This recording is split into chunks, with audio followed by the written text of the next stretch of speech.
तो मित्रों welcome to number 1 classes, जहां पे हम करते हैं नंबर 1 पढ़ाई। और आज की क्लास बड़ी खास है। खास इसलिए है क्योंकि आज 6th क्लास की ज्योग्राफी की एनसीईआरटी का लास्ट चैप्टर हम स्टार्ट करने वाले हैं, और वो है आवर इंडिया, यानी हमारा प्यारा भारत। हमारे प्यारे भारत के बारे में आज की क्लास में हम पढ़ने वाले हैं। तो चलो स्टार्ट करते हैं। वीडियो को लाइक अवश्य कर देना, वो आपकी अटेंडेंस मान ली जाएगी। Thank you very much. And now we will see, हम देखेंगे हमारे प्यारे भारत को। भारत को जो हम देखते हैं वो कुछ इस प्रकार से दिखता है। अंतरिक्ष से अगर आप भारत की सैर करोगे मेरे मित्रों, तो आपको कुछ इस प्रकार से दिखाई देगा। मैं इस क्लास में अंतरिक्ष से भी आपको भारत दिखाता हूं और नक्शों में भी दिखाता हूं, ताकि आपको पूरा का पूरा एक ओवरऑल व्यू समझ में आ सके। तो चलिए हम चलते हैं अंतरिक्ष से भारत देखने। ओके, थोड़ा सा टाइम ले रहा है, थोड़ा ज़्यादा टाइम ले रहा है। फिर से बंद करके मैं इसको ओपन करता हूं। जब तक ये खुलता है तब तक हम मैप से भारत देखने की कोशिश करेंगे। ओके, खुल चुका है। ठीक है, तो चलिए अंतरिक्ष से मैं आपको हमारा प्यारा भारत दिखाता हूं किस प्रकार से दिखता है। तो अंतरिक्ष से अगर आप भारत को देखोगे तो भारत इस प्रकार से दिखाई देगा मेरे मित्रों। अब इसको हम खोल के रखते हैं, क्योंकि जैसे जैसे मैं मैप में आपको जो चीज़ें समझाऊंगा वो मैं रियल में भी दिखाऊंगा। ज्योग्राफी मैं इसी तरीके से पढ़ाया करता हूं, सिर्फ नक्शे नहीं दिखाता, तुमको असली में लेके चलूंगा। तो देखो, ये भारत का फिजिकल मैप है। स्पेलिंग ठीक से लिखा करो भैया तुम।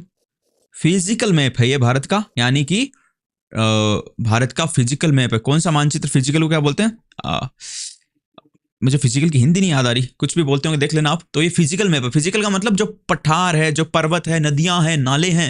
ये नदियां गगन बहारे, ये वर्षा पवन हवारे। तो वो सारी चीजें जो हैं वो नक्शे में दी रहती है। इसमें स्टेट नहीं दिखेगी आपको, देखो कहीं राजस्थान, उत्तर प्रदेश, उत्तराखंड, ये नहीं दिखेगा, क्योंकि यहाँ पे हमने ये बताया है इस नक्शे में कि कहाँ पे भारत में पहाड़ है, कहाँ पे नदियाँ हैं, कहाँ पे डेजर्ट है, कहाँ पे प्लेन है, कहाँ पे प्लेटू है, कहाँ पे पहाड़ है, कहाँ पे कोस्ट है, वो सब हमने बताया। अच्छा, तो देखो हम ऊपर से स्टार्ट करेंगे। ऊपर से स्टार्ट करेंगे, नीचे जाएंगे धीरे धीरे, ऊपर से नीचे की ओर बढ़ेंगे मेरे प्यारे मित्रों।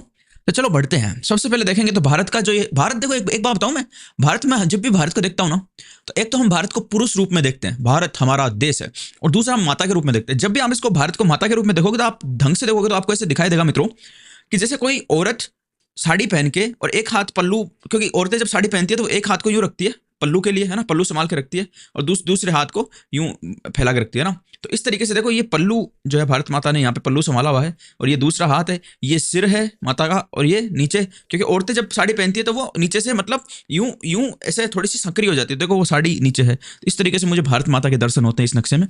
तो इसी तरीके से हम इस नक्शे को पढ़ने वाले हैं। चलो, तो सबसे पहले हम हेड से, यानी भारत के टॉप से शुरुआत करेंगे। ऊपर वाले हिस्से को हम क्या बोलते हैं मित्रों? ऊपर वाले हिस्से को हम बोलते हैं उत्तर। क्या बोलते हैं? उत्तर। प्रश्न ये है कि उत्तर क्या है? तो भाई उत्तर एक दिशा है। उत्तर इज ए दिशा। ये लो, ये है उत्तर। ठीक है, ये उत्तर है भारत का, ये भारत का दक्षिण है, ये भारत का पूर्व है, और ये भारत का पश्चिम है।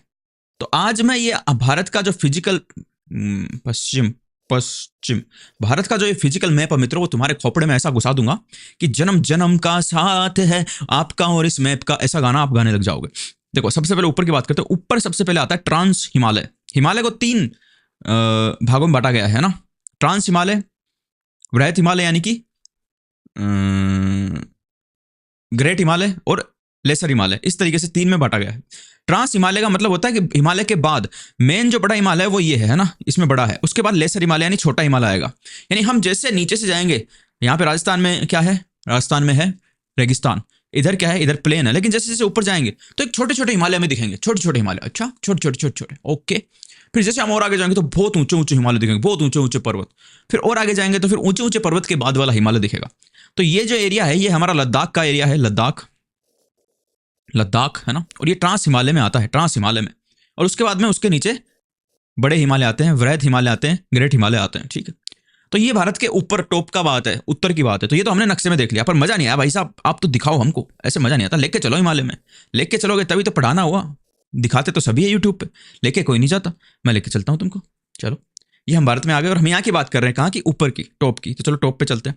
ये मैं धीरे धीरे आ रहा हूँ। देखो, अब आपको इतना सा नहीं दिखेगा, है ना। ये नक्शे में तो आपको अलग से दिख रहा है भारत, लेकिन क्योंकि ये हमारा नक्शा इसलिए हमने इतना इतना दिखाया। लेकिन भगवान को थोड़ी पता है कि इतना सा भारत बनेगा। भगवान तो पूरी धरती को देखता है ना एक साथ। तो जब आप ऊपर से अंतरिक्ष से देखोगे तो ऊपर आपको भारत में ऐसा कोई नक्शा नहीं दिखेगा, ऊपर आपको सब मिला हुआ दिखेगा। बाकी देश भी मिले हुए दिखेंगे क्योंकि धरती तो जुड़ी हुई है, ठीक है। अब चलते हैं हम धीरे धीरे भारत के ऊपर में, तो उत्तर में, तो देखो उत्तर में जाएंगे तो हिमालय बताया था मैंने उत्तर में, तो मैंने झूठ तो नहीं बोल दिया था, मैं तुमको दिखा देता हूँ कि मैंने कुछ झूठ नहीं बोला था। देखो देखो, अरे भाई ये सफेद सफेद क्या है भैया, यही तो हिमालय भाई। ये जो तुमको छोटे छोटे छोटे छोटे दिख रहे हैं बहुत ऊंचे ऊंचे पर्वत है, बड़े बड़े पहाड़ है। इन पहाड़ों पे चढ़ने के बाद मिलता नहीं आदमी। ये देखो, अरे पहुंच रहे हो भाई, तुम तो सच में दिखा रहे हो। हाँ अब देखो, मैं इतना ही नहीं दिखाऊंगा तुमको, जो पहली बार क्लास ले रहा है अब उसके आश्चर्य का ठिकाना नहीं रहेगा, क्योंकि मैं एक चीज दिखाने वाला हूँ तुमको। ये देखो, अरे भैया, ओ ओ भैया, अरे क्या कर दिया भैया यो, अरे तुम तो पहाड़ पे लेके आ गए। अरे हाँ भाई लेके आ गया, देखो पहाड़ पूरे, ये हिमालय है, हिमालय के दर्शन कर लो। कौन लेके चलेगा तुम हिमालय के, हवाई जहाज हेलीकॉप्टर से सीधा उड़ रहे हो भाई तुम हिमालय में। ओ भाई ये तो फैले हुए भाई, बहुत लंबे हैं तो भाई, चलते जा रहे हैं। हाँ भैया चलते जा रहे हैं, चलते जाएंगे, एक के पीछे एक पहाड़ आता ही रहेगा। इसीलिए इसको बोलते हैं हिमालयन रेंज। रेंज क्यों बोलते हैं, यानी पहाड़ के पीछे पहाड़ के पीछे पहाड़ के पीछे पहाड़ के पीछे पहाड़, कितने पहाड़ पता ही नहीं, उसको बोलते हैं रेंज, यानी खूब सारे पहाड़ एक जगह हो। देखो ये पूरे हिमालय हैं, उत्तर में भारत के ऐसे पहाड़ भरे पड़े हैं भाई मेरे। ओहो, अच्छा भाई इसकी बात करते हैं सब ज्योग्राफी में कि हिमालय, ट्रांस हिमालय, ये वो। हाँ भैया इसी की बात करते हैं। देखो आगे तक है, बहुत ज्यादा दूर तक है भाई। और भैया ये तो भैया बहुत ही दूर तक है, बहुत ही दूर तक है। फिर तो ट्रांस हिमालय आने लग जाएंगे और फिर थोड़ा सा मामला धीरे पड़ने लग जाएगा, छोटे होने लगे ना पहाड़, है ना, तो ट्रांस हिमालय आने लगे, ठीक है। तो भैया ऐसी बात है। और देखो पहाड़ के बीच में भैया वो भी है, क्या बोलते, झील भी है, पानी भी भरा हुआ है। अच्छा हाँ, सर्दियों में जम जाती है ये। तो चलो वापस से भारत के नीचे चलते हैं हम, ये वापस से नीचे आ गए। तो देख लिया मैंने जो नक्शे में पढ़ाया, मैंने तुमको लाइव भी दिखाया, हेलीकॉप्टर से मैंने तुम्हारे को हिमालय की सैर कराई। लाओ मेरा किराया, किराया दो भैया, शेयर कराने का ऐसे थोड़ी होता है, किराए में ज्यादा कुछ नहीं देना, लाइक कर देना और सब्सक्राइब कर देना, ओके। तो ये हिमालय वाला सेक्शन हमने देख लिया कि भाई भारत के उत्तर में हिमालय है, ठीक है। फिर इधर की बात करते हैं, इस साइड की, ये पंजाब वाला एरिया है, पंजाब वाला, है ना। यहाँ पे तुमको मिलेंगे क्या, पंजाब जो है वो हिमालय खत्म होता है, वहां से थोड़ा सा दूर जाके पंजाब स्टार्ट होता है। तो पंजाब हिमालय से नीचे वाला हिस्सा है ना। तो हिमालय से जो नदियां निकलती है वो पंजाब में आती है। तो 5 नदियां आके मिलती है जहां पे, इसलिए उसको बोलते हैं पंजाब। तो चलो हम पंजाब देखते हैं, फिर पंजाब के बाद में हम राजस्थान भी देखेंगे। देखो ये राजस्थान का डेजर्ट यानी कि रेगिस्तान है, तो पंजाब के नीचे ही है। ये राजस्थान का डेजर्ट पंजाब के नीचे है, ये हरियाणा है, ये पंजाब है। तो पंजाब के नीचे राजस्थान का डेजर्ट है, तो हम इस डेजर्ट को देखेंगे। चलो पहले पंजाब देखेंगे, फिर राजस्थान का डेजर्ट देखेंगे। पंजाब में क्या है, पंजाब में ना ही तो रेगिस्तान है और ना ही ज्यादा हिमालय है, पंजाब में है बहुत सारी खेती करने वाली जमीन। तो चलो चलते हैं, मैं इसमें बाउंड्रीज लगा लेता हूँ, 2 सेकंड देना मुझे, बॉर्डर्स, ओके हाँ, ताकि हमें समझ में आता रहे। तो ये चले भाई पंजाब में, पंजाब में घुस रहे भैया, आ जाओ। साडे नाल रहोगे तो ऐसे करोगे, जिंदगी दे सारे मजे कैसे करोगे साडे नाल। ऐसे कौन बोल रहा है, पंजाब वाले बोल रहे हैं कि भाई आ जाओ साडे नाल आ जाओ और ऐसे करो तुसी, अस्सी तुसी एंड लस्सी, और फिर मामला हो जाएगा एकदम बढ़िया। देखो हिमालय में तो थे क्या, हिमालय में तो थे भाई साहब पहाड़, लेकिन पंजाब में तो देखो सीधी सीधी जमीनें दिख रही है।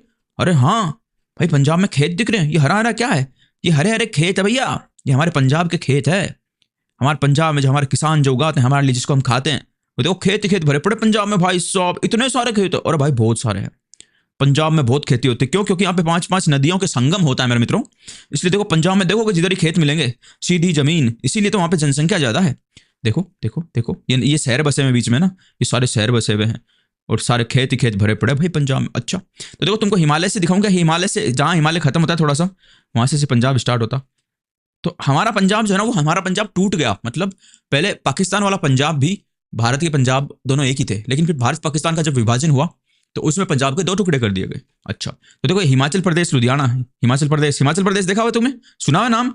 हिमाचल प्रदेश में शायद उत्तराखंड या हिमाचल प्रदेश में आईएएस की ट्रेनिंग अकेडमी भी है। तो हिमाचल प्रदेश एकदम हिमालय के नीचे ही बसा हुआ है। तो देखो ऊपर तुमको हिमालय के पहाड़ दिख जाएंगे हिमाचल प्रदेश में, और नीचे पूरा शहर बसा हुआ है। देखो ये देखो, ये देखो चकबन, चकबन नाम भी इन पहाड़ों का, फॉरेस्ट धरोआ, और फिर ये नीचे हिमाचल प्रदेश चालू जगह। देखो नदियां बह रही है, ये दिख रहा है तुमको। अरे भैया पहाड़ों से नदी निकल रही है भैया, तुम हमको नदी दिखा रहे हो सीधी सीधी। हाँ चलो इस नदी के पीछे पीछे चलते हैं। अरे भैया सच में दिखा दी तुमने तो आज यार, कि हिमालय से नदियां निकलती है। देखो ये नदी ऐसे बहते बहती आ रही है, अरे हाँ भाई इधर से बहती बहती आ रही है, देखो। अरे भाई कहाँ से आ रही है, कौन सी नदी है मुझे नहीं पता, ये ब्यास रिवर है, ब्यास। आज तुम ब्यास नदी को हकीकत में देख रहे हो, पहाड़ से निकलते भाई। बहुत पढ़ लीजिए अगर आप टाइम पास करते करते। देखो ऐसे पहाड़ से बीच में से नदी जो है निकलती है। हम ब्यास नदी के ऊपर ऊपर चलते रहेंगे तो ये ब्यास नदी पता नहीं कहाँ से आ रही है, बहुत दूर से आ रही है भाई। ये Beas river, Beas river, Beas river, Beas river. चलो देखते हैं आज ब्यास रिवर कहाँ से निकल के आ रही है। इस तरीके से ना नदियां आती है ना, और कहीं ना कहीं से निकलती है। मैंने बताया ना ऊपर ग्लेशियर जमे हुए रहते हैं, बर्फ जमी रहती है बहुत ज्यादा, फिर वहां से जो है नदी निकलती है। ये ब्यास रिवर इधर से चल रही है ना, तबेला सकोवर, फोटो गैलरी, हिमाचल प्रदेश दर्शन। तो देखो इस तरीके से भाई बहुत दूर से आ रही नदी, देखो पहाड़ के कितनी दूर से, और भैया बहुत दूर है ये तो, बहुत दूर चलना पड़ेगा, छोड़ो इतना टाइम नहीं है। तो मैंने दिखाया कि ऐसे पहाड़ से नदियां निकलती है, फिर वो नीचे आती है, और यही नदियां हमारे पंजाब, हरियाणा और दिल्ली इनमें पानी पहुंचाती है। देखो कितना सारा हिमालय भरा पड़ा भैया। अब तुमको मैं राजस्थान दिखा देता हूँ, जम्मू कश्मीर पहुंच गए अपन, पता चला तुमको बिना टिकट ही। अब तुमको मैं ले चलता हूँ राजस्थान। राजस्थान के रेगिस्तान में धरती धोरारी धोरारी धरती धोरारी, कहां पहुंच गए? उल्टा कर दिया क्या मैंने धरती को? अरे यार उल्टा करना पड़ेगा, चलो ये मैंने धरती को उल्टा किया और ये फिर से मैं भारत में आ गया। ये भाई राजस्थान के रेगिस्तान में लेके चलता हूँ तुमको। अब गर्मी पड़ने वाली है, बहुत ठंड हो गई भाई साहब, बहुत ठंड हो गई। जो हमने नक्शे में देखा था, जो हमने मैप में देखा था, ये वाला रेगिस्तान, कौन से वाला? ये वाला राजस्थान का डेजर्ट। राजस्थान भी भाई पूरा डेजर्ट नहीं है। कई लोग सोचते, क्योंकि मैं राजस्थान से हूं तो मुझे तो अच्छी तरह पता है। राजस्थान में कई लोग सोचते हैं कि राजस्थान में बस रेगिस्तान रेगिस्तान, नहीं, राजस्थान भाई 2-3 हिस्सों में बटा हुआ है। जो आरएस की तैयारी करते हैं ना, वो पूरी राजस्थान की ज्योग्राफी पढ़ते हैं, उनको पता चलता है कि राजस्थान का आधा हिस्सा तो रेगिस्तान है, मतलब 60% के लगभग तो रेगिस्तान है, जहाँ पे बहुत कम चीजें उगती है। लेकिन बाकी हिस्सा सेमी एरिड में आता है, यानी वो थोड़ा सूखा थोड़ा गीला है। और दक्षिण की बात करेंगे अगर, तो हाड़ौती के पठार की बात करेंगे, उदयपुर, बांसवाड़ा, डूंगरपुर, इस साइड की बात करेंगे, कोटा, बूंदी, बारा, झालावाड़, तो इनमें बरसात अच्छी खासी होती है और इनमें फसल भी अच्छी खासी होती है। 3-4 हिस्सों में बटा हुआ है ना। एक तो डेजर्ट, एक सेमी एरिड, इधर जयपुर वाला हिस्सा अलग है, हमारे झुंझुनू और नीमकाथाना और सिकर चुरू इसका एरिया अलग है, नीचे बांसवाड़ा, कोटा, बूंदी, झालावाड़, झालावाड़ इनका अलग है। तो राजस्थान में हर प्रकार की जलवायु मिलती है, लेकिन मेनली जो मेजर जलवायु है राजस्थान की वो है डेजर्ट, यानी कि सूखी, यानी वहां पे बारिश कम होती है। तो चलो हम देखते हैं राजस्थान का रेगिस्तान, फिर तुमको गुजरात भी लेके चलूंगा मैं। राजस्थान का रेगिस्तान देखेंगे भैया, जैसलमेर, फलोदी, नागौर, देखो तो हमारे, अरे समुद्र में पहुंच गए बिना टिकट ही, इतना फास्ट कैसे पहुंचे भाई? यहाँ पे था, हमको यहाँ पे जाना था। हाँ तो देखो ये जैसलमेर है ना, जैसलमेर, जैसलमेर में सबसे ज्यादा रेगिस्तान है। यहाँ पे एक बोलते हैं सम का रेगिस्तान, सम सम बोलते हैं सम को, रेगिस्तान का नाम है सम, और वहां पे खूब सारी रेत ही रेत मिलती है ना। ये देखो रेगिस्तान में 2 प्रकार के होते हैं, एक तो पथरीला रेगिस्तान होता है और एक रेत वाला रेगिस्तान होता है ना। ये मेरे ख्याल से अपन पथरीले रेगिस्तान में चल रहे हैं शायद, नहीं, रेत वाला रेगिस्तान है ये तो। देखो भैया देख सक रहे हो तुम, क्या दिख रहा है तुम्हें पीला पीला? ये रेत भरी पड़ी है भाई, कोरी, और देखो यहाँ पे झाड़ियां उगी हुई है। मतलब एक बात समझ में आएगी तुमको कि जैसी जहां की जलवायु होगी, जैसी जहां का वातावरण होगा, एटमॉस्फेयर होगा, वहां पे वैसी ही चीजें उगेगी। यहाँ पे पानी कम है तो यहाँ पे बस झाड़ियां, पत्ती, झाड़ियां ही उगती है। देखो दिख रहा है तुमको राजस्थान का रेगिस्तान, और भाई रेगिस्तान रेगिस्तान फैला हुआ भाई, पूरा रेगिस्तान है भाई। सम लेके चलो तुमको, वहां पे ज्यादा बढ़िया रेगिस्तान मिलेंगे, देखता हूँ इसमें मिल जाए तो। सम राजस्थान, आ जाओ। वहां पे बड़े बड़े रेत के टीले दिखेंगे अपने को, अगर दिख जाए तो। ये सम है भाई, ये है सम राजस्थान। लेकिन भारत सरकार ने क्या रोक लगाई हुई गूगल पे, तो भारत में कई चीज़ों को वो दिखा नहीं सकते स्पेसिफिकली, क्योंकि ये बॉर्डर के पास का एरिया है, तो इसको एकदम डिटेल में गूगल वाला दिखाता नहीं है। लेकिन वैसे देख लो कि यहाँ पे पूरा रेगिस्तान भरा पड़ा है, देखो ये पूरी रेत है ना, ये पूरी की पूरी रेत है, और यहाँ पे झाड़ियाँ उगी हुई है। तो इसीलिए हम इसको बोलते हैं desert, the great Indian desert बोलते हैं हम इसको, है ना, महान भारतीय मरुस्थल। देखा तुमने आज पास से मरुस्थल को? हाँ, आई फीलिंग? गर्मी लगी? वैसे गर्मी का मौसम भी चल रहा है। अच्छा तो भाई ये राजस्थान हो गया, ठीक है। अब राजस्थान के आगे इधर चलेंगे तो राजस्थान में नदियां भी है, लेकिन वो नीचे की साइड में है ना। राजस्थान का जो साउथ वाला हिस्सा है, उदयपुर, ये इधर तुमको हरा भरा मिलेगा। देखो इधर हरियाली दिख रही है ना, उधर तो हरियाली दिख ही नहीं रही थी, यहाँ पे हरा हरा दिख रहा है भैया, क्योंकि यहाँ पे अरावली के पहाड़ भी हैं। राजस्थान से निकलती है मोर देन 80-90% अरावली। तो देखो ये अरावली के पहाड़ है, और उदयपुर में जो हमारे महाराणा कुंभा सांगा, ये जो बड़े बड़े आदमी हुए थे, इस साइड ही हुए थे। तो यहाँ पे अरावली के पहाड़ तुम्हें दिखाई देंगे मित्रों। देखो ये अरावली के पहाड़ है, बिल्कुल हरे भरे हैं। तो ये भी राजस्थान ही है। तो राजस्थान का कुछ हिस्सा हरा भरा है, कुछ हिस्सा एकदम सूखा है, कुछ हिस्सा ठीक ठाक है। जयपुर वाले साइड जाएंगे तो वहाँ पे ठीक ठाक सी बारिश हो जाती है, और झुंझुनू, नीमकाथाना, सिक्कर चुरू, शेखावाटी प्रदेश में जाएंगे तो वहाँ पे इतनी ज़्यादा बारिश नहीं होती, इतनी कम भी नहीं होती। तो ऐसे देखो ये पूरा राजस्थान था, हमने राजस्थान देख लिया। अच्छा हमारे नक्शे में चलते हैं, क्योंकि हम आरएस के लिए नहीं पढ़ रहे हैं, हम ओवरऑल पूरी इंडियन ज्योग्राफी पढ़ रहे हैं। इधर बात करेंगे तो हम ये वाला हिस्सा पूरा देख चुके हैं, पता है, ये वाला हिस्सा पंजाब वाला और ये हिमालय वाला पूरा हिस्सा हम कवर कर चुके हैं, ठीक है। ये हिस्सा हमारा हो गया पूरा। अब हम देखेंगे भाई अगला हिस्सा भारत का। तो इस साइड क्या था? इस साइड पूरा डेजर्ट था, और इस साइड पूरे हिमालय के पहाड़ थे, ठीक है। अब हम देखेंगे गेंगेटिक प्लेन, यानी गंगा के मैदान। अब मुझे ये नहीं पता इसको गेंगेटिक क्यों बोलते हैं, मेरे को इनका ये नहीं समझ में आया, क्योंकि इंग्लिश जो होती है भाई, कोई हिंदी का शब्द है, जैसे मेरा नाम है शुभम, तो मैं लिखूंगा SHUBHAM, इंग्लिश में मैं इसको शुभम बोलूंगा। तो गंगा, माता गंगा का नाम गंगा है, तो उसको GANGA लिखो ना। अंग्रेजों से गंगा नहीं बोला जाता था, इसलिए वो गंगे, गंगेज, गंगेज ऐसे बोलते थे। तो भाई अंग्रेज जो बोलते थे, हमने भी उसको उठा के कॉपी पेस्ट कर रखा है, हम भी उसको गेंगेटिक ही बोलते हैं, ऐसे नहीं बोलते गंगा प्लेन। गंगा प्लेन लिखो ना, क्यों नहीं लिखते मुझे नहीं पता, पर चलो जो है वो है। तो ये देखेंगे गंगेटिक प्लेन या फिर गंगा के मैदान, इनका मतलब क्या है कि मैंने अभी वो नदी दिखाई थी ना आपको, ब्यास नदी आ रही थी, कितनी ऊपर से आ रही थी, अपन ने देखी थी अभी हिमालय पे गए थे जब हम। तो भाई वो ऊपर से नदियां खूब सारी आती है ना, और वो ऊपर से नदियां जो यहाँ पे पहले जो ये प्लेन दिख रहा है ना, गंगा वाला प्लेन दिख रहा है, यहाँ पे पहले खड्डा था भाई, जब धरती बनी थी, जब ये भारत बना ही था, बहुत खरबों खरबों साल पहले की बात कर रहा हूँ, तुम्हारे मेरे वाली बात नहीं है, बहुत पुरानी बात है। तो यहाँ पे बहुत 1-1, 2-2 किलोमीटर गहरी खाई थी, खाई। फिर यहाँ से ऊपर से हिमालय से नदियां आई, तो हिमालय को मैंने बताया नदी जहां से भी गुजरती है वहां पे तोड़ फोड़ करती है, तो पहाड़ को तोड़ती है, काटती है, तो पहाड़ों को काट काट के वो नदियां और इन खड्डों में वो सारा जो मटेरियल उठा उठा के ला रही थी वो यहाँ पे भरने लग गई। अब कोई भी चीज नदी तोड़ती है ना, पहाड़ से पत्थर तोड़ती है, तो वो नदी के साथ बहता बहता पिसता रहता है और एकदम बारीक होता रहता है। तो उस बारीक पत्थर से क्या बन जाती है फिर मिट्टी, क्योंकि नदी उसको पीस देती है, और फिर वो ला के यहाँ भर दिया। तो यहाँ पे जो खड्डा था वो खड्डा बढ़ता गया बढ़ता गया बढ़ता गया बढ़ता गया और भर के पूरा का पूरा भर गया। और जब हम खड्डा भर देते तो क्या बन जाता है, मैदान। और अभी भी नदियां आती है यहाँ पे, मिट्टी लाती है ऊपर से और यहाँ पे फैला देती है, तो ये मैदान भाई बहुत उपजाऊ हो गए इस चक्कर में, है ना, क्योंकि यहाँ पे सबसे बढ़िया मिट्टी और उगाने के लिए एकदम समतल जमीन और बढ़िया पानी भी मिल जाता है नदियों से। तो इन मैदानों में भाई साहब इतनी ज्यादा उपजाऊ हो गए कि यहाँ पे बहुत ज्यादा अनाज पैदा होता है, बहुत ज्यादा। और भाई साहब पहले आदमियों को क्या चाहिए होता था, आज की डेट में भी क्या चाहिए, कितनी ही तुम मर्सिडीज ले आओ, BMW ले आओ, अंबानी अपने बेटे की शादी में 4-4 करोड़ रुपए खर्च कर दे, जो भी कर लो भाई, शाम को और सुबह खाने के लिए रोटी तो चाहिए ही चाहिए, अनाज तो चाहिए चाहिए, तो बेसिक जरूरत है ये। तो जहां पे अनाज आराम से उग रहा होगा, तो ये कॉमन सेंस वाली बात लगाओ, जहां पे अनाज आराम से उग रहा होगा, क्योंकि ये गंगा वाले प्लेन में नदियां हैं, पानी है, मिट्टी है, सब कुछ है, तो वहीं पे ज्यादा लोग रहेंगे, है ना, यानी पॉपुलेशन भी वहीं की ज्यादा होगी। तो भाई साहब ये जो एरिया है ना, इतना सा एरिया, ये ना सिर्फ भारत का बल्कि दुनिया का सबसे ज्यादा पॉपुलेटेड एरिया है, सबसे ज्यादा लोग रहते हैं इस इतनी सी जगह में। क्यों? क्योंकि यहाँ पे अनाज अच्छा होता है। अच्छा, तो चलो गंगेटिक प्लेन भी हम देखते हैं, गंगा के मैदान को भी देखते हैं हम। इसमें कौन कौन से आ जाएंगे, इसमें हमारा देखो उत्तर प्रदेश, उत्तराखंड, उत्तर प्रदेश और क्या बोलते हैं बिहार, झारखंड, है ना, और पश्चिम बंगाल, इस टाइप के सारे हमारे स्टेट जो है वो आएंगे। अच्छा चलो चलते हैं, हम गंगा के मैदान दिखाता हूँ तुमको आज मैं।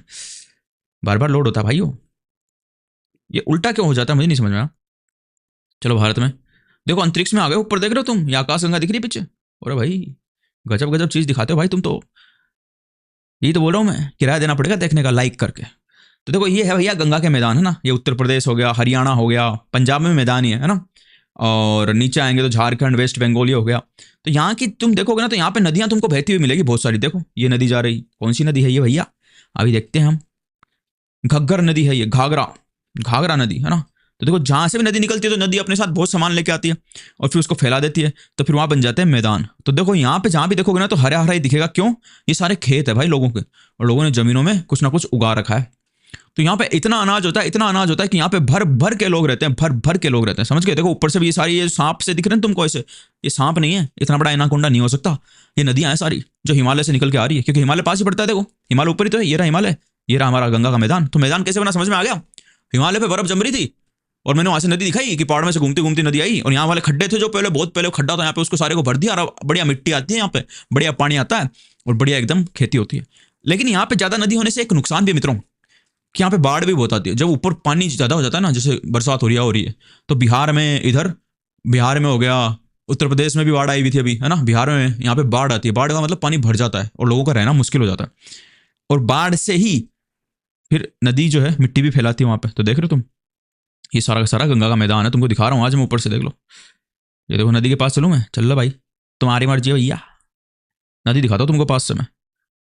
कौन सी नदी है ये, नाम नहीं दिया होगा इसका, नहीं दिया, वैसे ही देख लो। ये देखो ये नदी है भाई, ये नदी है, नदी बह रही है ना। और भारत सरकार अलाउ नहीं करती ज्यादा जूम करना, इसलिए गूगल वाला नहीं कर सकता, लेकिन मैंने तुमको दिखा दिया, ठीक है। चलो नेक्स्ट चीज देखते हैं मित्रों।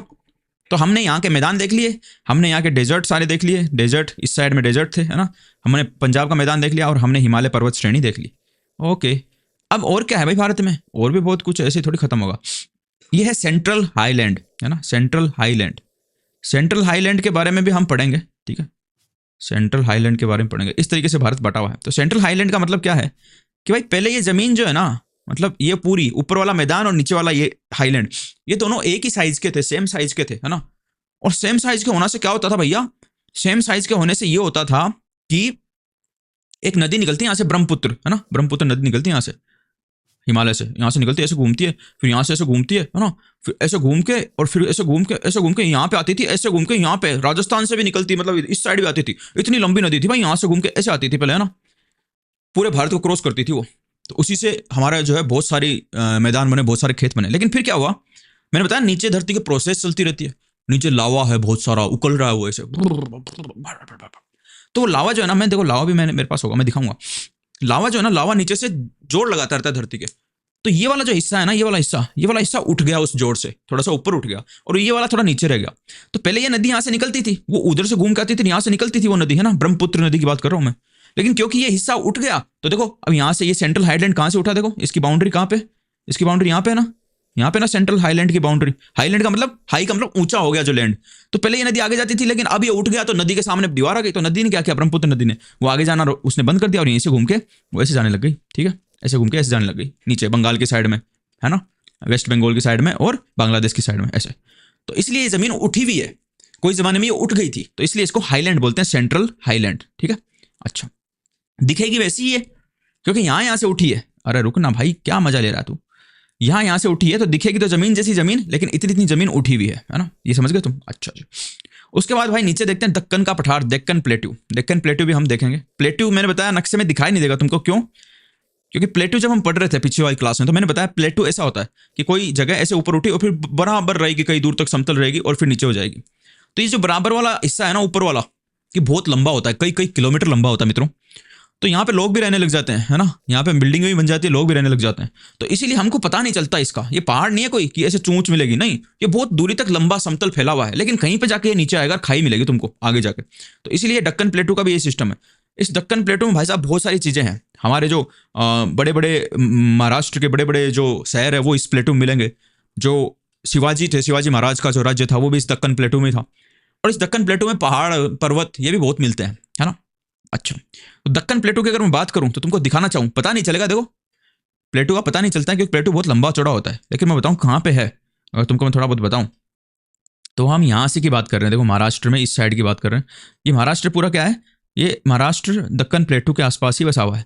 तो दिखेगा नहीं तुमको प्लेटू, लेकिन होता है ना, होता है लेकिन दिखता नहीं है क्योंकि बहुत लंबा चौड़ा होता है। देखो ये रहा, ठीक है। तो यहाँ पे थोड़े बहुत पहाड़ वहाड़ मिल जाएंगे, है ना, छोटे मोटे ऊंचे ऊंचे नीचे जगह मिल जाएगी। तभी अभी आया था एक कि महाराष्ट्र में जो है कई बार लोग क्या उन पे रहते हैं, छोटे छोटे पहाड़ पे रहते हैं, तो बारिश आ जाती है तो वो उनके ऊपर से मिट्टी गिर जाती है और वो मर जाते हैं। तो ऐसी न्यूज आती रहती है, इसलिए आती है क्योंकि वो प्लेट्यू एरिया है।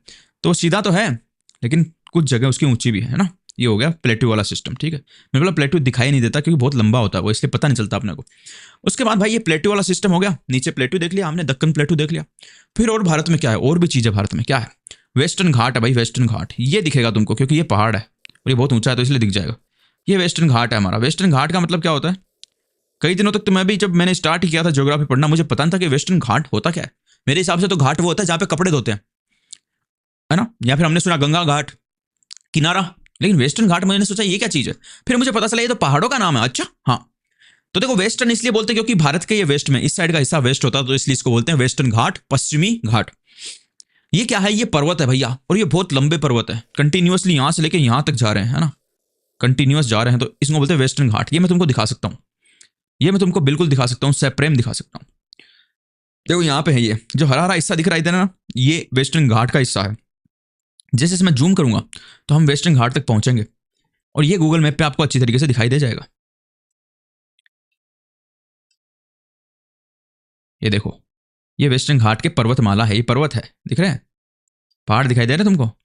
हाँ, तो ये भी बहुत लंबे फैले हुए हैं, बहुत लंबे, और ये हरे भरे पहाड़ है, इन पे बर्फ नहीं जमी हुई है हिमालय की तरह। देखो नदी भी निकल रही है बीच में, काली नदी जा रही है, देखो दोनों के बीच में से। अरे भैया, रिवर काली, है ना, ये देखो ये जा रही, पूरी की पूरी नदी जा रही है। जैसे हिमालय में नदी थी वैसे यहाँ पे भी जाती है। लेकिन वेस्टर्न घाट की नदियों में और हिमालय की नदियों में ये डिफरेंस है कि हिमालय में तो क्योंकि बर्फ जमी हुई है तो बर्फ पिघलती है, उससे नदी निकलती है।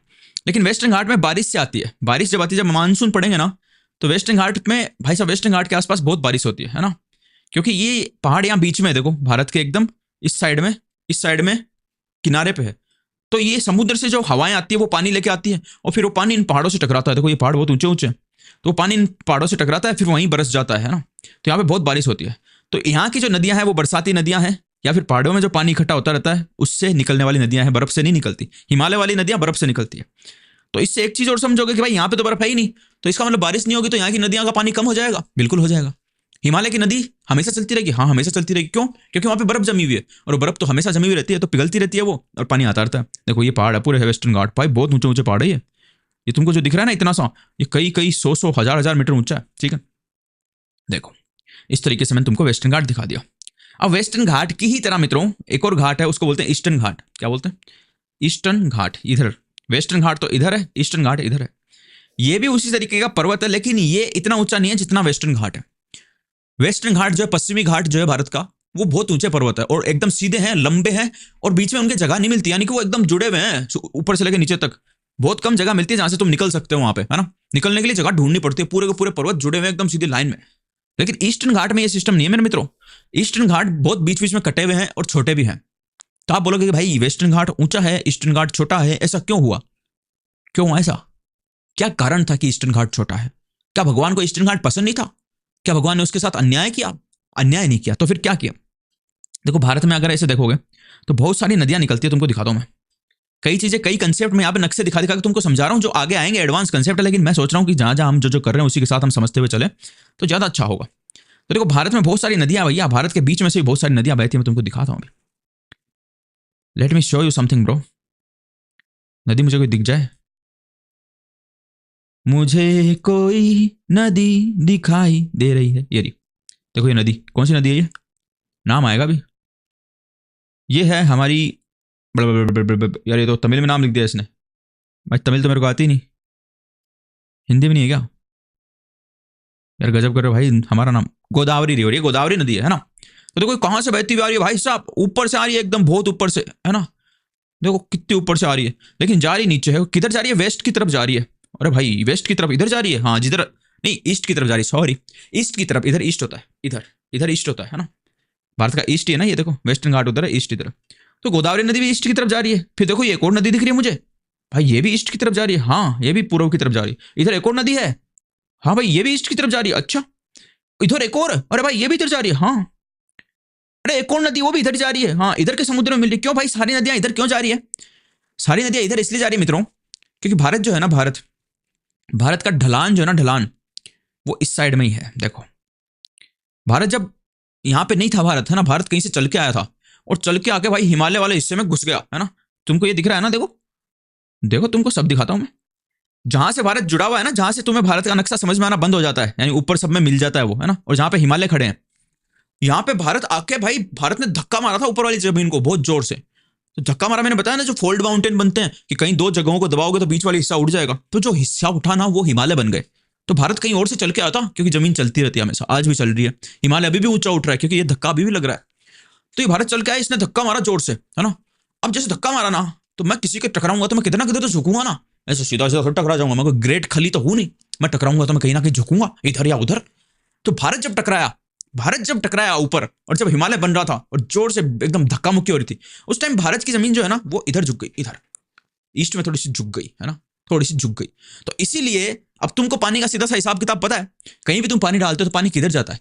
पानी हमेशा मेरे मित्रों उधर ही जाएगा। पानी हमेशा उधर ही जाएगा जिधर, पानी हमेशा उधर ही जाएगा जिधर ढलान होगी। अच्छा हाँ, तो भारत क्योंकि टकराया जब आके और हिमालय निकला मुड़ के, तब भारत इधर झुक गया थोड़ा सा, है ना। यूं पुष्पा नहीं, क्या पुष्पा को देखा तुमने? क्या ऐसे नाम सुन के फ्लावर समझा गया, फायर मैं। तो पुष्पा भी ऐसे झुका हुआ रहता है, भारत भी थोड़ा सा ऐसे झुका हुआ है। तो इधर ढलान है, तो इसलिए सारी नदी इधर जाती है। अब सारी नदी इधर जाती है तो भाई साहब, मैंने बताया नदी जिधर से जाती है उधर वो काटती है चीजों को। तो ईस्टर्न घाट जो थे ना, ईस्टर्न घाट जिनकी बात हम कर रहे हैं भाई, ये भी कोई जमाने में ऊंचे ऊंचे थे, पर बेचारों की इनकी क्या गलती कि भारत इधर झुका था तो सारी नदियां इधर झुका था, इधर तो सारी नदियां इधर जाने लग गई, और नदी जाती है तो फिर काटती है भाई, सीधा सी हिसाब किताब है। तो बेचारे कट कट के, एक तो इनके बीच में से बहुत रास्ते बन गए, है ना, बहुत रास्ते बन गए इनके बीच में से बेचारों, ऐसे ऐसे कोई हर जो नदी जाती है वही काट देती, और नदी के पानी ने काट काट के इनको फिर छोटा भी कर दिया। इनकी कोई गलती नहीं है यार, नदियों की गलती है। और नदियों की गलती इसलिए क्योंकि भारत इधर झुका हुआ है। तो देखो ये सारी नदियां हैं, ये नदियां आ रही है, देखो इधर जा रही है भाई, सब काटती है इनको, है ना। इनके बेचारों की क्या गलती? तो इसीलिए ईस्टर्न घाट यानी कि पूर्वी घाट कटे फटे हैं, एकदम एक साथ नहीं है, कंटिन्यूअस नहीं है, लगातार निरंतर नहीं है उनकी। और ये वेस्टर्न घाट जो ये निरंतर है, ये कंटिन्यूअस है। पहाड़ पूरा तुम चलोगे यहाँ से तो तुमको लगभग लगभग आगे तक पूरा कंटिन्यूअस पहाड़ मिलेगा, बीच बीच में थोड़ी बहुत जगह जहां से निकल सकते हो, अगर वहां से नहीं निकले तो फिर तुमको चलना ही पड़ेगा, वो पूरा का पूरा पहाड़ की दीवार जो है वो खड़ी रहेगी। अच्छा भैया ऐसा भी सिस्टम है? हाँ भाई ऐसा भी सिस्टम है, ऐसा तो है ही, तभी तो मैं तुमको दिखा रहा हूँ कि क्या क्या है। पुष्पा, पुष्पा से भी तुम कुछ सीख सकते हो। नाम सुन के फ्लावर समझा क्या? पुष्पा झुका हुआ है तो भारत भी झुका हुआ है। किधर? ईस्ट में। अच्छा यार एक एक मैं बोल सकता हूँ, Pushpa is the beast, Bharat झुका हुआ है east. Pushpa is the beast, Bharat झुका हुआ है ईस्ट। वाह, तो इस साइड में झुका हुआ है, कौन साइड में? ईस्टर्न, सदर्न ईस्टर्न साइड में भारत का झुकाव है, सदर्न ईस्टर्न यानी कि दक्षिणी पूर्वी क्षेत्र में भारत झुका हुआ है थोड़ा सा, तो सारी नदियां इधर बहती है, लगभग लगभग सारी नदियां इधर बहती है। कुछ एक नदी इधर भी जाती है, वो क्यों जाती है वो हम देखेंगे उसका भी कारण, लेकिन वो आगे की क्लास में मित्रों। ये तो चीज मेरे दिमाग में आ गई तो मैंने तुमको बता दिया। समझ में तुमको सब कुछ आ रहा होगा क्योंकि मैं सब कुछ दिखा रहा हूं तुमको। अच्छा, उसके बाद में भैया ये वेस्टर्न घाट ईस्टर्न घाट यहाँ पे मिल जाते हैं, यहाँ पे अन्नामलाई, दद्दा बेटा, ये सारी चोटियां हैं हमारी, ठीक है। उसके बाद में इधर कोस्ट है, कोस्ट ये वाला ना, जो ये जो तुमको कौन सा कलर है ये, what colour is this? This is baingani, I think so, this is baingani. तो इसको बोलते हैं कोस्ट, कोस्ट का मतलब तट है ना। तो तट, ये वेस्टर्न कोस्ट है हमारा, वेस्टर्न कोस्ट वेस्ट में है, और ये ईस्टर्न कोस्ट है, ये ईस्ट में भारत के, ठीक है। वेस्ट इधर होता है, ईस्ट इधर होता है, तो ये वेस्टर्न कोस्ट है, ये ईस्टर्न कोस्ट है। कोस्ट का मतलब ये होता है कि वो जमीन जहां पे समुद्र जमीन से मिलता है उस जगह को कोस्ट बोलते हैं। तो चलो वेस्टर्न कोस्ट दिखाता हूं तुमको। गोवा वाले बीच पे फोटो मेरी खींच दे, टन ठंडी नन गोवा बीच पे चलते हैं सीधा। तुमको बढ़िया बढ़िया चीजें दिखाता हूँ। गोवा बीच, भाई किराया दे देना मेरा, लाइक नहीं करोगे, किराया है लाइक करना। बिना टिकट बस में यात्रा करना दंडनीय अपराध, में तुमको हवा में उड़ा रहा हूं, तो लाइक करके टिकट लेते रहना, अपनी किराया देते रहना। अच्छा भाई ये लो बीच पे आ गए हम, गोवा वाले बीच पे। देखो क्या हो रहा है बीच पे, होता तो बहुत कुछ है लेकिन अभी हम सिर्फ पढ़ाई की चीजें देखेंगे।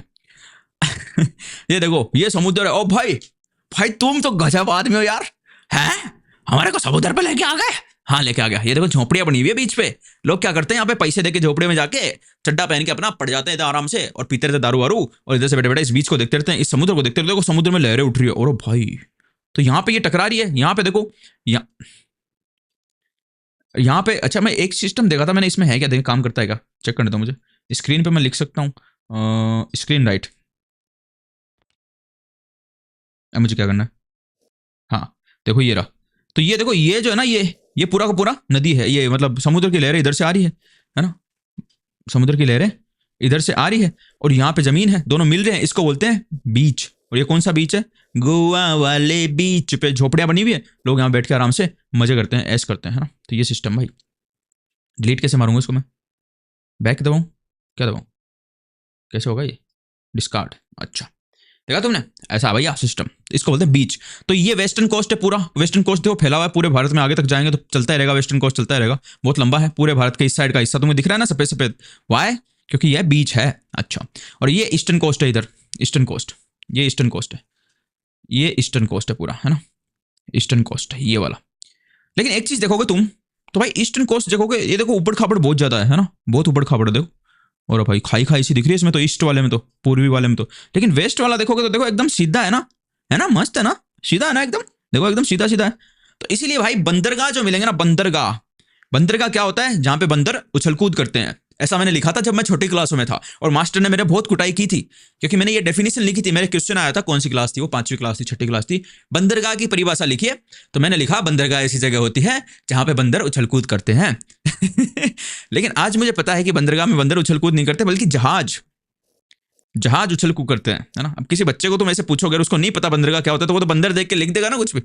इसको बोलते हैं पोर्ट, जहां पे जहाज आके रुकते हैं, बड़े बड़े जहाज जो सामान लेके आते हैं विदेशों से, और वो उतारते हैं हमारे देश में आके, तो वो बंदरगाह उसको बोलते हैं। उस स्पेशल जगह बनी रहती है, जैसे हमारे बस स्टैंड नहीं होते क्या, एयरपोर्ट होते हैं ना, वैसे पोर्ट होते हैं जहाजों के लिए। तो ये वेस्टर्न कोस्ट जो है ना, ये वेस्टर्न कोस्ट जो है भारत का, इस पे बहुत ज्यादा बंदरगाह मिलेंगे। ईस्टर्न कोस्ट पे बंदरगाह इतने नहीं है, क्योंकि ये बहुत ज्यादा कटाफटा है और बहुत ज्यादा गहरा है, मतलब गहरा कम है और कटाफटा ज्यादा है, और नदियां होने की वजह से यहाँ पे डेल्टा है। बंदरगाह के लिए गहरा होना जरूरी होता है भाई, मतलब जितनी गहरी जगह होगी ना, उतना अच्छा बंदरगाह वहां बन सकता है, ज्यादा बड़े जहाज भी वहां पे आ सकते हैं, क्योंकि जो ज्यादा लंबा जहाज होगा, ज्यादा भारी जहाज होगा, वो ज्यादा अंदर तक पानी में जाएगा, तो उसको ज्यादा गहरा पानी चाहिए। तो अगर ज्यादा गहरा पानी नहीं होगा तो जहाज नहीं आ पाएगा। तो ये वाला कोस्ट जो है ना, ये वाला कोस्ट वेस्टर्न कोस्ट, ये अच्छा है बंदरगाहों के लिए, ये गहरा भी है और मस्त है। ये वाला कोस्ट अच्छा नहीं है, तो यहाँ पे कम बंदरगाह मिलेंगे, यहाँ पे बहुत ज्यादा मिलेंगे। तो अंग्रेजों ने भी इधर ही आए थे सूरत में, है ना, गोवा में पुर्तगालियों ने जब हिस्ट्री पढ़ोगे तो उसमें भी तुमको यहाँ पे मिलेंगे सारे आए हुए। क्यों? क्योंकि यहाँ पे बढ़िया जगह है भाई बंदरगाह बनाने के लिए। इधर बड़ी समस्या आती है, तो इसलिए इधर बंदरगाह कम बनाए थे अंग्रेजों ने भी, यूरोपियनों ने भी। तो हिस्ट्री, ज्योग्राफी, पॉलिटी सब जुड़े हुए भाई साहब, सबको इंटरलिंक करके पढ़ोगे ना, तब मजा आएगा जिंदगी का। अच्छा, ये सारी चीज हो गई हमारी। अच्छा, इधर वाला सिस्टम हमने सारा देख लिया। देखो ऊपर से चले थे हम, और ये प्लेन व्लेन देख के, ये घाट वाट देख के, इधर हिमालय डेजर्ट देख के, गुजरात में भी डेजर्ट ये रण ऑफ कच्छ है ना। कच्छ का रण देखना तुमको, वो भाई उसको सफेद रेगिस्तान बोलते हैं, कच्छ के रण को। दिखाऊं तुमको मैं, जैसे राजस्थान का हमने डेजर्ट जो देखा था ना, वो पीला पीला था। कच्छ का रेगिस्तान सफेद दिखता है, क्यों? क्योंकि वहां पे नमक भरा पड़ा है। वहां पे कोई जमाने में समुद्र हुआ करता था कच्छ के रण में, है ना, पूरा पूरा सी हुआ करता था, लेकिन वो सूख गया। फिर तो सूख गया तो नीचे वाला नमक वहां पे रह गया, समुद्र पीछे चला गया, तो आज वो एकदम सफेद दिखता है। कच्छ की स्पेलिंग भी अलग सी है, कच्छ गुजरात। मेरे को पता नहीं मैं सही से लिखी नहीं लिखी, लेकिन गूगल सही कर देगा। कुलचा नहीं भाई, कच्छ। कुलचा कैसे लिख दिया इसने? मैंने तो कच्छ लिखा था। KU कच्छ, कच्छा, कच्छ गुजरात। देखो ये आ गया भाई। देखो तुम्हें व्हाइट व्हाइट दिख रहा है समथिंग, और मेरे दिल में रहियो समथिंग समथिंग समथिंग। इधर देखो भाई, this is the Rann of Kutch. यहां पे नमक बनता है बहुत ज्यादा, एंड दिस इज एकदम व्हाइट, प्योर व्हाइट। पूरा ये नमक है भाई साहब, इसीलिए इसको बोलते हैं white desert, Rann of Kutch. पूरा नमक भरा पड़ा, ये नमक ही नमक है। जहां तुम नमक खाते हो ना, सांबर झील का प्रसिद्ध नमक, तो वो सांबर झील वामर झील इधर ही मिलती है, ठीक है। सांबर झील नहीं, सांबर झील इधर नहीं मिलती। देखो ये पूरे नमक बनाने की फैक्ट्रियां लगी हुई है यहाँ पे पानी इकट्ठा किया जाता है, फिर वो सूरज की गर्मी में सूखता है, और फिर उसका नमक बनता है। दिख रहा तुमको? और इधर नमक क्यों है? क्योंकि ये पास में देखो समुद्र है। कोई जमाने में ये समुद्र का पानी यहीं हुआ करता था, ये वाली जमीन भी समुद्र के नीचे हुआ करती थी, लेकिन फिर धरती हिलती रहती है, ऊंची नीची होती रहती है। जैसे मैंने बताया, ब्रह्मपुत्र नदी भी पहले घूम के आती थी, लेकिन फिर वो बीच में जमीन ऊंची हो गई तो ब्रह्मपुत्र नदी भी आना बंद हो गई। तो उसी तरीके से ये भी जमीन ऊंची नीची हुई तो ये समुद्र थोड़ा पीछे चला गया। राजस्थान भी जो है ना, राजस्थान का भी जो रेगिस्तान है, वो भी कभी उसके नीचे हुआ करता था, समुद्र के नीचे, ठीक है। अच्छा जी, अब हम चलते हैं ईस्टर्न पार्ट में। हमारा ये बच रहा है पार्ट, इसको और देख लेते हैं, फिर आज की क्लास का समापन करेंगे। पूरा भारत मैंने तुमको घुमा दिया भाई। तुमको कितना पैसा देना पड़ता बताओ पूरे भारत घूमने के लिए? अभी क्या देना पड़ेगा? सिर्फ सब्सक्राइब और लाइक, फ्री में काम हो जाएगा सारा। अब ईस्टर्न पार्ट में चलते हैं हम। ये है north east region of India. North east का मतलब क्यों? क्योंकि ये भारत को, यहाँ पे आप भारत को सेंटर मानो तो ये भारत के नॉर्थ में है और ईस्टर्न साइड में है। नॉर्थ ईस्ट को बोलते हैं सेवन सिस्टर। नॉर्थ ईस्ट में जो राज्य है उनको बोलते हैं सेवन सिस्टर, 7 बहनें। भाई क्यों नहीं बोला? 7 ब्रदर क्यों नहीं बोला? मुझे नहीं पता, मुझे नहीं पता। सिस्टर को प्रेफरेंस दी गई क्योंकि लेडीज फर्स्ट, लेडीज फर्स्ट, इसलिए सिस्टर बोला। जेंट्स फर्स्ट होते तो ब्रदर बोल देता, लेकिन जेंट्स की इतनी इज्जत नहीं है। अच्छा, तो भाई देखो यहाँ पे भी हिमालय है। हिमालय देखो यहाँ से चल रहे हैं भाई मेरे, हिमालय यहाँ से चल रहे हैं और यहाँ आगे जा रहे हैं। दूसरा देश आ गया नेपाल, नेपाल में फैले हुए हैं, फिर आगे भी जाएंगे, फिर हिमालय यहाँ पे भी जाएंगे, फिर हिमालय रेंज का ही हिस्सा कुछ यहाँ तक जाएगा। और जिसको तुम आजकल बोलते हो मेरे मित्रों अंडमान एंड निकोबार आइलैंड, वो भी कहीं ना कहीं उसी माउंटेन रेंज का एक हिस्सा है। वो पानी में डूब गया था और थोड़ा सा हिस्सा पानी के बाहर निकल गया, तो हम उसको आइलैंड बोलने लगे। आइलैंड किसको बोलते हैं? हम उसी चीज को हम आइलैंड बोलते हैं। देखो ये अंडमान निकोबार दिख रहा है ना, तो ये हिमालय यहाँ से थे, अराकन योमा पर्वत श्रेणी है, ये उसका हिस्सा है। तो देखो अंदर पानी के अंदर डूब गई वो, यहाँ पे ऊपर पानी आ गया, लेकिन यहाँ पे ऊंची निकल गई तो ये दिखने लगी, तो हमने इसको आइलैंड बोल दिया। ये भी पूरा का पूरा पर्वत है। आइलैंड कुछ नहीं होता समुद्र का। मान लो ये समुद्र का पानी भरा पड़ा है ना, और ये समुद्र का तल है, दिख रहा नहीं? इधर दिखा दूंगा भाई, टेंशन खा ले। ये पूरा पानी भरा पड़ा है समुद्र का, ठीक है, बहुत गहरा पानी है। और ये समुद्र का तल है, यानी नीचे की जमीन है जहां पे पानी भरा हुआ है। भरने के लिए जमीन तो चाहिए ना पानी के। तो यहां से कोई ज्वालामुखी से पर्वत निकलेगा, है ना, वो धीरे धीरे धीरे धीरे बड़ा होता रहेगा। ज्वालामुखी निकलता रहेगा और उसको बड़ा करता रहेगा, करता रहेगा, बड़ा करता रहेगा, कड़ा करता रहेगा, करता रहेगा, करता रहेगा, करता रहेगा, करता रहेगा, करता रहेगा। बहुत साल लगेंगे, लेकिन एक दिन वो थोड़ा सा पानी से ऊपर निकल जाएगा। तो हमको तो ऊपर वाला हिस्सा दिखता है, तो हम बोलते हैं भाई आइलैंड है, आइलैंड है। पर भाई हकीकत ये है कि वो आइलैंड नहीं, वो पूरा का पूरा एक पहाड़ है जो पानी के अंदर है, बहुत ज्यादा डूबा हुआ है। थोड़ा सा हमको जो दिख रहा है उसको हम आइलैंड आइलैंड करने लग जाते हैं। अच्छा, तो ये जो है ना हिमालय इधर भी जा रहा है। तो देखो यहाँ पे भी हमने हिमालय दिखाया, नॉर्थ ईस्ट में भी हिमालय दिखाया। क्यों? क्योंकि पूरी ये रेंज है हिमालय की, ये पूरे उत्तर में। यहाँ भारत ऐसे घुसा था उसमें, जब एशिया महाद्वीप में जाके भारत ने टक्कर मारी थी, तो यहाँ का पूरा हिस्सा उठ गया था, तो ये पूरा पूरा हिमालय बन गया। उठा कैसे? मैंने बताया था एक बार पहले भी, फिर से बताता हूँ भाई। तुम्हारे लिए कुछ भी कर सकता हूँ मैं, जान नहीं दूंगा, लेकिन क्योंकि जान दे दूंगा तो पढ़ाएगा कौन? ये एकदम सीधी जमीन है, ठीक है। और भाई इधर से जोड़ लगाऊं, इधर से जोड़ लगाऊं, ऐसे करूं, क्या हो गया? अरे उठ गई भाई, सच में उठ गई। हाँ, तो हिमालय बेसी था। एशिया ऐसे सीधा था, फिर भारत ने आगे टक्कर मारी, दोनों साइड से प्रेशर लगा, हिमालय यूं उठ गया। तो यहाँ टक्कर लगी तो टोटल हिमालय यहाँ से उठ के यहाँ तक आ गया, ठीक है। तो यहाँ पे हिमालय फैला हुआ है और ये नॉर्थ ईस्टर्न रीजन है। यहाँ पे पहाड़ ही मिलेंगे, बहुत ज्यादा पहाड़ियां यहाँ पे, है ना। इसीलिए जो आसाम, मेघालय, मणिपुर, मिजोरम, त्रिपुरा, नागालैंड, ये जो जगह है ना, वहाँ पे बहुत पहाड़ है। और पहाड़ जहाँ पे भी होते हैं ना वहाँ पे ट्राइबल रहते हैं भाई, ट्राइबल। क्योंकि पहाड़ों में रहना हर कोई के बस की बात नहीं है। हम जैसे जो लोग थे जिनसे आराम से रहने की जिनको चुल थी, यानी कि जिनको परेशानियां जिंदगी में नहीं झेलनी थी, वो यहाँ पे आ गए प्लेन वाले हिस्से में। क्योंकि मैंने बताया प्लेन जो होता है वहाँ पे आराम से खेती होती है, गाड़ी मोटरों के लिए रोड भी आराम से बन जाती है, तो जिंदगी एकदम सेट रहती है भाई वहाँ पे। जिंदगी नोट झंडबा और हमको फिर भी घमंडबा। लेकिन जो पहाड़ होते हैं उनमें रहना बहुत मुश्किल है। वहाँ पे रोड नहीं होती, बिजली भी पहुंचाना बड़ा मुश्किल होता है। तो हो सकता है बिना बिजली के रहना पड़े, बिना रोड के रहना पड़े। तो वहाँ पे हर कोई नहीं रह पाता। तो वहाँ पे वही लोग रह सकते हैं जो ट्राइब से जुड़े हुए हैं। ट्राइब का मतलब क्या होता है? कबीला। यानी वहां पे बहुत सारे लोग एक साथ जुड़ जाते हैं, बोलते हैं कि हम अब साथ मिलकर रहेंगे। क्योंकि वो साथ मिलकर फिर एक दूसरे की मदद भी करते हैं जिंदा रहने के लिए, खाना वाना ढूंढने में, मकान वकान बनाने में और सारे काम में। तो इस एरिया में बहुत सारे ट्राइब्स रहती है। क्यों रहती है? क्योंकि ये पहाड़ी एरिया, जहां भी पहाड़ी एरिया मिलेगा ना वहां पे ट्राइबल्स लोग मिलेंगे ही मिलेंगे। तो बहुत सारी ट्राइब यहाँ पे इस एरिया में रहती है ना। अब इस एरिया को हम देख ले, थोड़ा सा देख लो भैया। ट्राइब क्यों रहती है उसका कारण समझ में आया? हर चीज के पीछे ज्योग्राफी है मित्रों। राजस्थान में ऊंट क्यों चलते हैं? वो भी पश्चिमी राजस्थान में ऊंट काम में क्यों लिए जाते हैं? क्योंकि वहां पे रेत है और रेत में गाड़ी नहीं चल सकती। अगर वहां रेत नहीं होती तो कोई ऊंट को पूछता भी नहीं। लेकिन ऊंट को पूछने की वजह है ज्योग्राफी। समझे तुम? समझे? यहां पे इस हिस्से में, भारत के इस हिस्से में देखो, let me tell you the connection between the geography and the things, other things. Okay, yes, आजा। अरे कहाँ गया? फोटो खींची थी, आया नहीं। कोई नहीं, कोई नहीं, बाद में दिखाऊंगा तुमको मैं, ठीक। तो भारत के जो मैदानी हिस्से में ज्यादा जनसंख्या क्यों है? क्योंकि वहां पे मैदान है, रहना आसान है, पानी है, जमीन है जहां पे खेती की जा सकती है, तो खाने के लिए आराम से मिल जाएगा। तो इसलिए सब लोग वहां पे आके भर गए। तो ये है हमारा नॉर्थ ईस्ट रीजन, जहां पे हमारे कौन कौन से स्टेट आते हैं? आसाम है, मेघालय है, नागालैंड है, मणिपुर है, मिजोरम है, अरुणाचल प्रदेश है, सिक्किम है, त्रिपुरा है ना। ये सब है। तो यहाँ पे जिधर भी तुम जूम कर लो, आंख बंद करके जूम कर लो मेरे मित्रों, यहाँ पे एक ही चीज मिलेगी, वो है पहाड़। देखो यहाँ सिर्फ और सिर्फ पहाड़ भरे पड़े हैं, चारों तरफ पहाड़ी पहाड़ है। और इसीलिए यहाँ पे बहुत सारी जनजातियां रहती है। थोड़ी वो जमीन भी है, लेकिन अधिकतर जमीन ऊंची ऊंची नीची मिलेगी तुमको। इन लोगों ने रहना सीख लिया है पहाड़ों पे, है ना। ये मजे से रह लेते हैं। ये खेती भी पहाड़ों पे कर लेते हैं। इन्होंने पहाड़ों पे खेती करना भी सीखा है। जो तुमने सुना होगा कि पहाड़ों पे, अगर पुरानी क्लास हो तुमको याद हो कुछ, मैं तो भूल चुका हूँ लेकिन फिर भी मैं तुमको याद दिलाता हूँ। एक बोलते हैं टेरेस फार्मिंग, एक बोलते हैं स्टेप फार्मिंग। ऐसे ऐसे सीढ़ियां बना के उन पे फार्मिंग की जाती है। जो चाय होते हैं ना हमारे, चाय, आसाम की मशहूर चाय। तो भाई आसाम की क्यों मशहूर है, राजस्थान की मशहूर क्यों नहीं है? क्योंकि पहाड़ राजस्थान में नहीं है, आसाम में है। और नदियां भी आसाम में बहुत है, तो इसलिए चाय वहीं पे उगती है, पहाड़ों पे उगती है चाय। तो आसाम के जो पहाड़ है, आसाम की मशहूर चाय इन आसाम के पहाड़ों से निकलती है। चलो आसाम चलते हैं। तुमने चाय का नाम ले ही लिया तो मेरे को चाय पीने की मन में आ गई। तो मैं इसलिए तुमको आसाम लेके चलूंगा भाइयों, बिना टिकट के। ये देखो, ये आसाम आ गया। आसाम से ये निकल रही है, कौन सी नदी निकल रही है? ये ब्रह्मपुत्र है भैया। ये दिस इज ब्रह्मपुत्र, बहुत बड़ी नदी है ब्रह्मपुत्र। ये चीन से निकल के आती है ऊपर से एकदम। और मैंने बताया पहले, ब्रह्मपुत्र पूरे भारत को क्रॉस करके राजस्थान तक जाती थी। लेकिन फिर बीच में जो सेंट्रल हाईलैंड है, मध्य उच्च भूमि जो भारत की, वो उसको मध्य उच्च भूमि इसीलिए बोलते हैं क्योंकि वो उठ गई थी थोड़ी सी। उठने की वजह से ब्रह्मपुत्र का रास्ता रुक गया और वो घूम के पश्चिम बंगाल के साइड से जाने लग गई। अच्छा, तो देखो ये आसाम है। आसाम में से इतनी भारी नदी निकली है, खूब पानी है और पहाड़ है। देखो यहाँ पे बहुत ज्यादा पहाड़ी पहाड़ भरे पड़े। दिखा तुमको? ये तो थोड़ा सा प्लेन एरिया आ गया। आगे चलेंगे तो ये आसाम के पहाड़ आ गए, जहाँ पे चाय के बागान है और बढ़िया बढ़िया काम सारे किए जाते हैं। यहाँ से हमको चाय मिलती है, हम चाय पीते हैं। तो भाई ये है पूरा। और भाई साहब मजा देखो, पूरे हरे भरे हैं ये जो नॉर्थ ईस्टर्न स्टेट है ना भाई साहब। क्योंकि एक तो यहाँ पे इतनी ठंड नहीं है ना। क्योंकि देखो देखो हरा हरा भरा, बर्फ जमी हुई कमी दिखेगी यहाँ पे, बहुत कम दिखेगी। ऊपर जाओगे तो यहाँ पे हिमालय रह गया है ना, ये हिमालय सफेद दिख रहा है। नॉर्थ ईस्टर्न स्टेट हिमालय के थोड़ा नीचे है, तो वहाँ पे बर्फ भी ज्यादा नहीं है और वहाँ पे पानी खूब है, खूब पानी है। नदियां आती है खूब सारी हिमालय से निकल के, और पहाड़ है ना। तो इसलिए आदमी भी नहीं पहुंच पाया। पहाड़ है तो मुश्किल है वहां पे रहना। तो इसलिए लोग जहां पे पहुंचे ना भाई, जहां पे भी ज्यादा आदमी पहुंचे ना, उस जगह को बर्बाद किया आदमियों ने।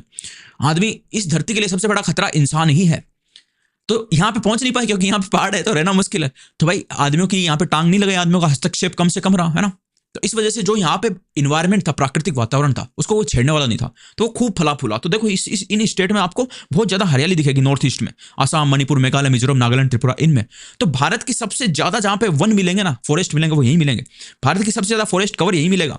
भारत की सबसे ज्यादा हरियाली यही मिलेगी। सबसे ज्यादा जमीन में हरियाली यही मिलेगी। क्यों मिलेगी उसका कारण समझ गए आज ज्योग्राफी की वजह से, कि यहाँ पे पहाड़ है, रहना मुश्किल है, और नदियां हैं, और मौसम अच्छा है। तो यहाँ पे ना ही तो इंसान है डिस्टर्ब करने के लिए, और पानी हवा सब बढ़िया है, साफ सुथरी।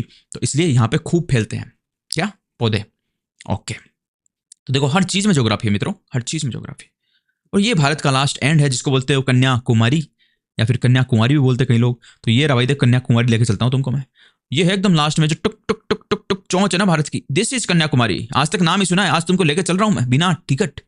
मित्रों सबसे बड़ी बात है, बिना टिकट, बिना तुम्हारा पैसा लगाए मैं तुमको घुमा रहा हूँ, पूरे भारत की सैर करा रहा हूँ, पूरी दुनिया की सैर करा सकता हूँ मैं। तो कन्याकुमारी ऐसे ही नहीं है, छोटी सी नहीं है, देखो पूरा शहर है भाई, द होल सिटी।